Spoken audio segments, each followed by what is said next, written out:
होते हैं जो ये बोले कि भैया हाँ मैम पढ़ाती है, हमारा बच्चा नहीं पढ़ रहा, वरना 100% में से 90% पेरेंट्स को ये लगता है कि भाई टीचर तो पढ़ा नहीं रही, इसीलिए रिजल्ट खराब आ रहा है, फिर आपकी ट्यूशन बदल दी जाएगी कहीं और। उससे मेरा क्या नुकसान हुआ? कुछ चंद पैसे खाली, है ना? आपका करियर खराब। कौन ज्यादा लॉस में है वो देख लेना आप लोग।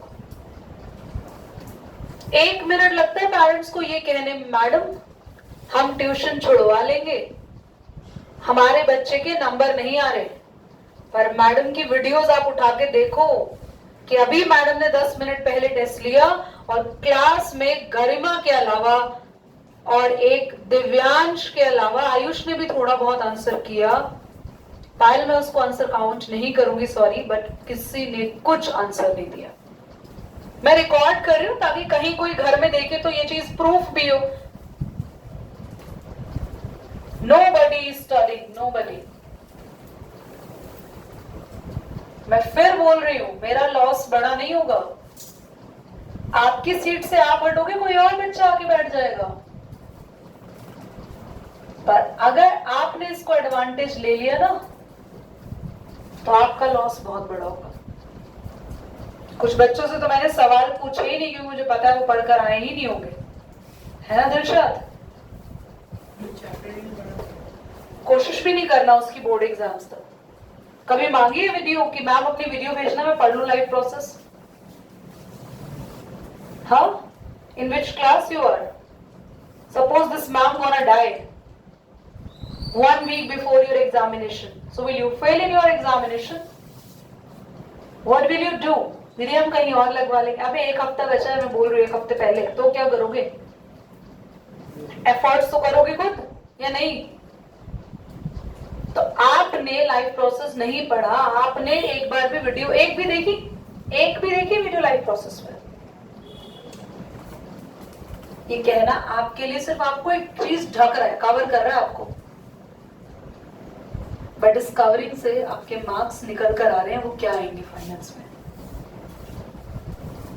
आप दोनों ने तो ठान रखा है कि हम दोनों 10th में फिर से नजर आएंगे मैम, हम पक्का वादा करते हैं, है ना? और इन्हीं कुर्सियों पे चिपकेंगे दोबारा आके। यस यस बच्चों, दीदी आप तो ऐसे बोलो, और कैसे बोले? क्या बोले आपको? आप पढ़ ही नहीं रहे हैं। कुछ बच्चे टूर्नामेंट में हैं, उनका टूर्नामेंट खत्म नहीं हो रहा, उन्हें ये नहीं पता कि इस बार का पेपर इतना टफ आने वाला है, इतना टफ कि आपकी इमेजिनेशन से भी ऊपर।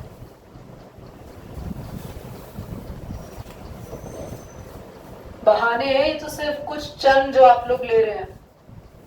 कोई बात नहीं, मत पढ़ो, आप आराम से जियो, और 1 साल के बाद ये दिन, और मेरी लाइंस याद रखना कि दीदी सही कहती थी। वो बच्ची को आंसर कैसे याद होता है? गरिमा को? दिव्यांश कैसे पढ़ता है वॉइस में? क्योंकि घर पर अपनी किताबें खोलते हैं।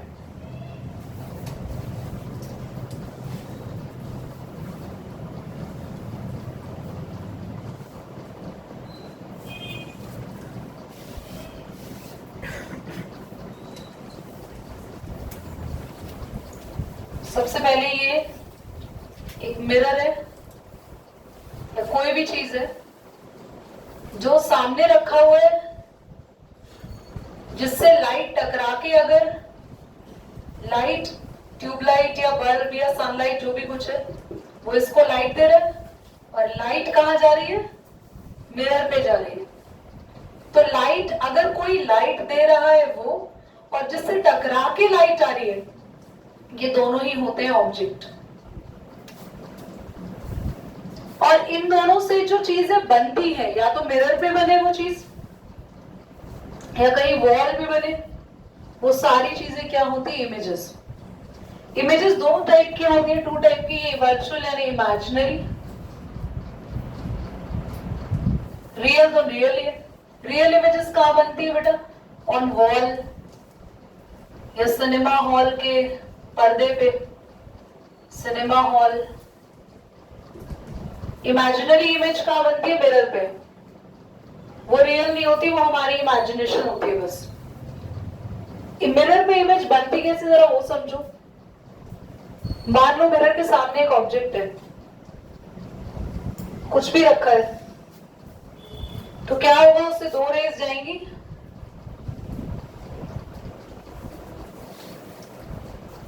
ये टकरा के यहाँ पे दो या ज्यादा रेज भी हो सकती है। फिर जो ये रेस टकराती है ना, ये पीछे जाके मिल जाती है और बिल्कुल यहीं पे बनती है आपकी इमेज। ये क्या है आपका? ये क्या है? मिरर। और आप यहां पर है, मान लो ये मैंने आईज बनाई है, आप हैं ऑब्जर्वर। दीदी ये तो समझ में आ रहा है, हम देख रहे हैं तो हमें दिखेगा कि इसकी इमेज यहाँ बन रही है। अगर हम खुद खड़े होते हैं तो ध्यान से देखना, अगर आप खुद खड़े हैं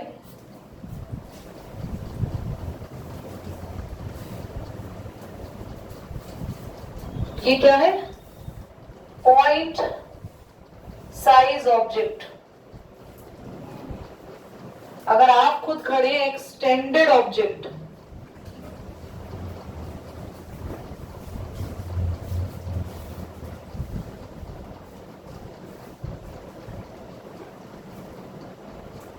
ये रहा।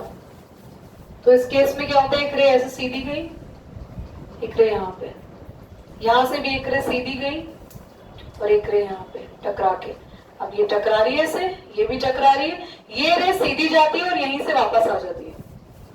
ये दोनों केस ना थोड़े से लर्न करने वाले हैं, बस लर्न कर लें तो समझा रही हूँ, क्योंकि ज्यादा डिटेल में मिरर अभी हायर क्लासेस में आएगा। ये आप खड़े हैं, मान लो ये एरो मतलब आप है, तो आपके हेड से टकरा के लाइट गई, वहीं वापस आ गई। यहां गई तो वापस कहां से आई है? यहां से भी लाइट जा रही है, सीधी गई तो यहीं से वापस, और एक रे नीचे गई तो सीधी रे डायरेक्टली वापस आई है, स्लांट गई है सीधी रे तो वहीं से वापस आती है ना। पिछली क्लास में पढ़ा भी था कि अगर 90 डिग्री पे जाती है तो रे वहीं से वापस आती है, इसलिए वहीं से वापस आ गई। और ये जिस एंगल से जा रही है उसी एंगल से वापस आ रही है। ये सीधी गई, वहीं से वापस आ गई जिस एंगल में गई। तो अब इनका अगर आप इमेज बनाओ, ध्यान से देखना, यहां बनता है हेड, ऐसे इसका सीधा, तो ये बनी आपकी इमेज, सीधी बनेगी ये बिल्कुल।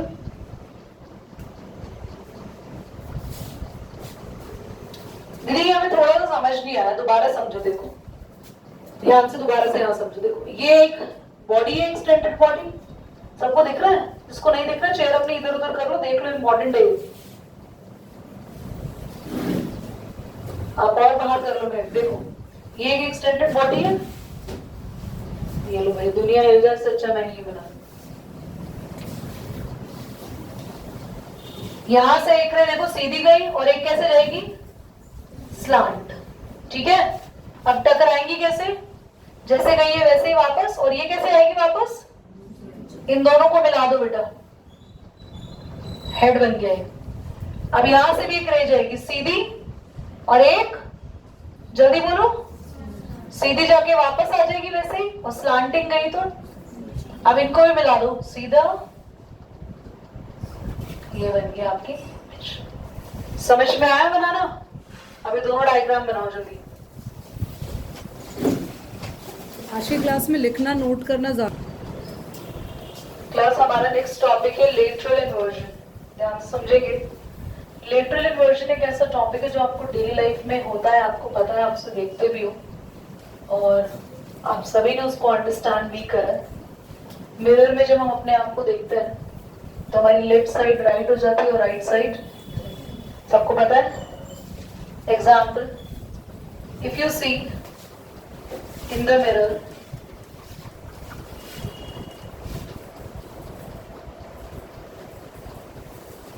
so this will look like that. Yes. So why? Because देखो ये अगर हम ध्यान से देखें तो ये इसकी लेफ्ट साइड है, राइट साइड है ना? राइट क्या हो गई अब? जैसे कहते हैं लेटरल इन्वर्जन इमेज में। अब इसका बेनिफिट क्या है, आप देखना गाड़ियों पे